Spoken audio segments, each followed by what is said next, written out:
Good day, ladies and gentlemen. Welcome to my humble home, my hacienda, my casa on the windy hills of Livingston, Montana. Okay, today's date is March 9th. It's a Wednesday of 2022. Okay, before I get to going stout here, I got something I want to say right off the get go so I don't forget because I keep forgetting all the time. Okay, if you'd like to subscribe to my channel, go ahead and do so. Rate me, give me the finger, rate me, hate me, love me, do the jig, the ring bells, all that stuff, thumbs up, thumbs down, all that good stuff. Okay, now what I'm gonna get on with what I'm supposed to be doing here. Um, I'm gonna tell a story here. I haven't told the story in a while, but oh, that's another thing too. I might want to say besides that rate thing. While I'm thinking about it, real quick. Uh, or signing up for my YouTube channel. I've got two polls going in it. I need to have you folks look at them polls and give me some answers. It'll kind of give me a direction on which way I'm going with my YouTube channel here. Okay. But anyway, I got a hunting story, a bow hunting story from back in the 1980s. And I know this happened in the 1980s. I want to say it's probably about, I don't know, maybe 84, 83, somewhere along in there. I know my girls were little, my kids were all little and all that stuff. My wife was little. I'm just kidding. She's sitting right here, so I gotta watch what I'm saying here. She'll put a knot upside my wooden head. But anyway, I decide we lived down in southern Idaho at the time. I lived down there between Pocatello and Idaho Falls, Idaho, in a place called Burley, Idaho. That's where I met my wife. That's where all my kids were born. I was down there working in the potatoes years ago when I was good and stout and young and all that. Well, anyway, I had taken up bow hunting back when I was, early on when I was married to Penny. I took up bow hunting, fly fishing, all kinds of stuff. But anyway, on this one particular fall, I was shooting longbow at the time. I'd worked myself in from a compound to a recurve to a longbow. Anyway, I was real proud of my longbow. Had it set up with wooden arrows and the old-fashioned two-bladed broadheads and all this kind of stuff. And I remember going out and practicing and practicing and practicing. I think I was just kidding myself. I don't think I was near as good with that longbow as I thought I was. That's one thing about archery, man. Those targets don't lie and all that other stuff. So there's nothing worse than a guy running around in the woods thinking that he's King Kong or something like that when none of the above is true. And that especially goes for the having certain prowess as a hunter and all that. But anyway, I decide I want to go elk hunting up in a place called Island Park, Idaho. Some of you folks out there in cyberspace know where Island Park, Idaho. Some of you probably don't. But if you look just straight northeast, if you will, of Idaho Falls, Idaho, you'll see Island Park, Idaho up there against the Montana border. But since I live in Montana now, but back in those days, I lived down in southern Idaho.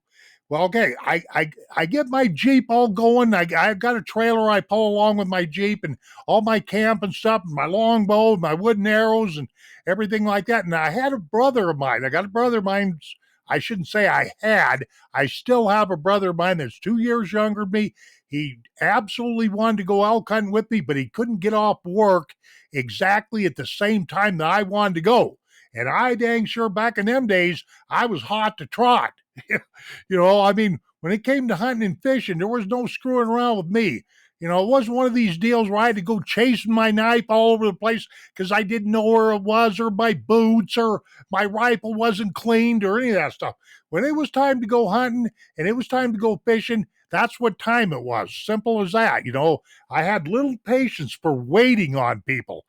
And my old brother, he knew I was hot to trot, so he told me, he says, why don't you go on up there, Jim, get us a camp set up, and I'll come up a day or so later, or whatever it was.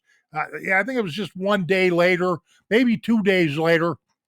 So I told my brother, I said, okay, that sounds like a deal. So off to Island Park I went, drove up there, drove past all them Idaho cities, Idaho Falls, Rexburg, Ashton, and on up into Island Park. Now, I didn't exactly know where I was going on that trip, but I had a bunch of maps. Back in those days, we didn't have GPS or any of that kind of stuff, or smartphones with GPS in it and maps and all that. But I go up to a place. I go up on the backside of Lion's Head Mountain. On one of them drainages to Lion's Head, back on the south side. That's where I was at. I was up in that country. So by the time I get up in the Island Park, it's noon, 2 o'clock in the afternoon, or whatever have you. I go wandering way back up there on Lion's Head Mountain, and I find me a nice little camping area by a nice little stream and all this stuff. So I set up my tent and set up everything. Back in those days, I didn't have fancy campers. I still don't, you know. All we ever did was, tent camping and all that kind of stuff. So I get the camp all squared around and looking good, and it's getting on about 5 o'clock, time for supper. So, I built me a fire and cooked me, burnt some beans. Just kidding, but knowing me, my wife is sitting right here. She's a really good cook, and she can attest to you that I'm the worst cook on the face of this planet. I'm going to tell you how bad of a cook I am. I would get ketchup and mustard mixed up. I mean, I can. It's this jolly old lady sitting there, or young lady sitting next to me that's kept me alive all these years. But anyway, I get something going for, burning chili, doing something. And so I get done with supper and cleaned up supper and everything, and cleaned up my dishes, cleaned up the camp, made it look good. No beer cans around, cigarette butts, any of that stuff. The forest rangers and the game wardens, they always like all that kind of stuff. And I've known that for years, But anyway, it was getting along about 6 o'clock in the evening, 7 o'clock, somewhere along there. And here come a game warden come rolling right up into my camp. And basically he got out, he looked around, asked me a few questions and whatnot have you. And he asked me, he says, look, he says, I'm not up here to harass you, but he did ask for my hunting license and different things like that. But what he was really there for was to warn me of the fact that there was a mad sow grizzly bear 2 or 3 miles in and below me on that drainage I was on. There was a mad sow grizzly bear with a cub, and she'd been out killing sheep and stuff like that in Island Park, and the old boys there were getting upset about it. So this game warden figured he'd come up into my camp and give me a good, give me a warning. He asked me if I had a firearm, told him I had a 44 Magnum that I'd borrowed from my brother and whatnot have you, blah, blah, blah. I didn't have a pistol at that time, but I just figured my skinny longbow and my skinny wooden arrows was going to protect me. I guess that's what my thinking was back in them days. But I was armed, and it was mostly because of the grizzly bear thing. So anyway, he complimented me on having a real nice, clean camp, because that's what you don't want when you're in bear country. I've said this before on my channel.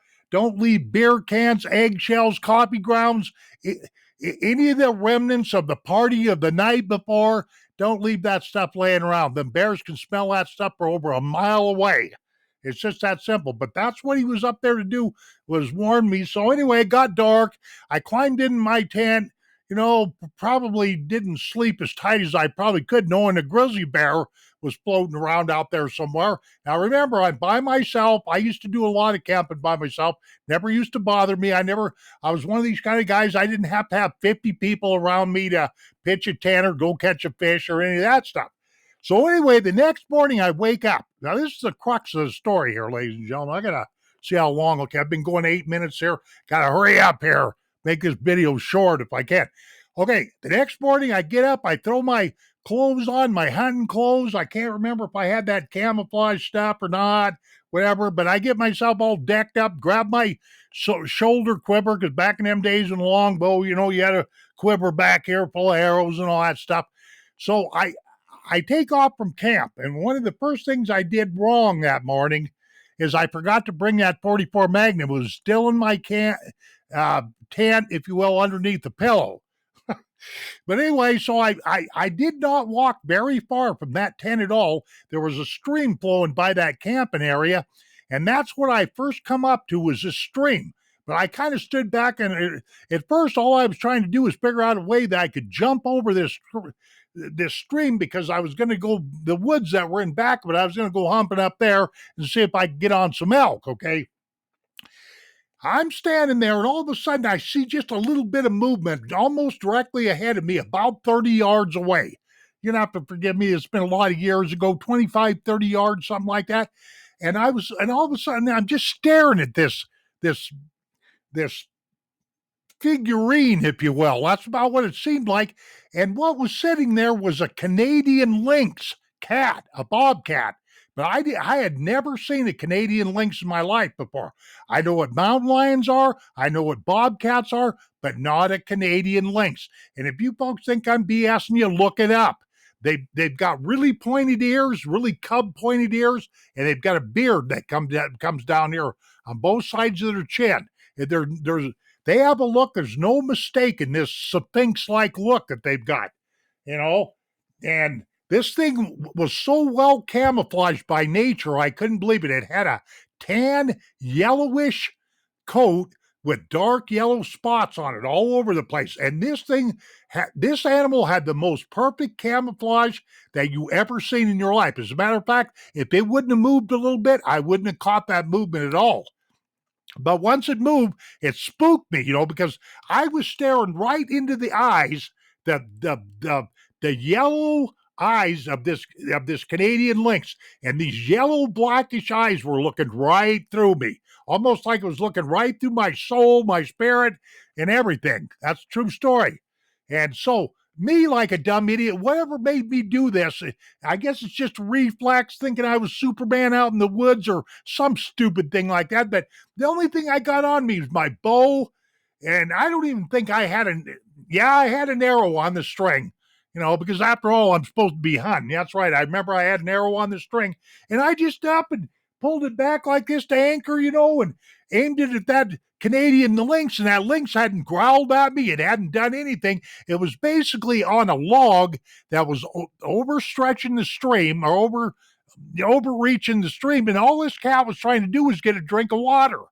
But here I am over there with a skinny longbow and these skinny arrows, thinking I'm out there playing Robin Hood or something. So I take and cut that first arrow loose, and it just goes zipping right over I missed right over the top of that cat and stuck in a tree behind that cat. And of course, that cat kind of, went down like that, kind of hunched a little bit and looked at me like I was plumb out my mind. I mean, here's a skinny old kid on the other side of this creek with a skinny longbow shooting skinny arrows at this cat, and all this cat was doing is looking back at me like I was out my bird. You know what I mean? So I reached back there, first arrow missed, grabbed me a second arrow, and I remember I knew I was really nervous because I could hear my feathers rattling back there. This arm was shaking like this, feathers rattling in my quiver. So I finally get a second arrow mounted in my bow, and I pull her back like this, and let her go. Well, this arrow here, it misses the mark too. It sticks in the log right at the feet of that cat. Right at the feet of that cat. One high and one low. And finally that cat's looking at me, man, like this guy's crazy, this guy's no fun at all, So it just turned around and walked back up into the woods and was gone, And I just couldn't believe that I actually I should have just stood there, enjoyed the beauty of that cat instead of trying to kill it. But for some reason, I just had this sudden urge up and plug that cat, which is kind of bad. But anyway, later on in the day, I milled around, hunted a half a day or so. But that afternoon, I had to meet my brother at a place called Mac's Inn in Island Park, Idaho. Some of you folks out there might remember the old Mac's Inn. It was a real famous watering hole there in Island Park, but it burnt down years ago. They've still got a Mac's Inn, an assembly, an assembly or whatever they call it, of Mac's Inn, but it's not like the old Mac's Inn of yesteryear. Okay, it's just that simple. But anyway, I break camp and I go down to Mac's Inn and everything, and I'm sitting in the bar making conversation with this old boy, and he just flat told me. I told this guy I didn't even know, but I needed somebody to talk to. Told this guy a story about me, shagging an arrow off, a couple arrows off of this Canadian lynx, and the guy told me, he says, "Boy," he says, "I'm sure glad you didn't kill that." He says, "Because those are protected animals." I didn't know that, I really didn't, So I'm. This is really kind of the end of my story. I didn't hurt that cat, but it sure was a nice looking cat. And to this day, I've often wondered why, I wasted a couple. Well, I went and got my arrows. They were still usable and all that stuff. But, you know, between between Canadian lynx and grizzly bears, well, that's the way the hunting goes up here in Montana and Idaho sometimes. Okay, I'm way up here in 15 minutes. This is way too long. Thank you very much, ladies and gentlemen, for visiting me here in my home. We shall see you on down the trail, and adios, my friends. How do I get out of here?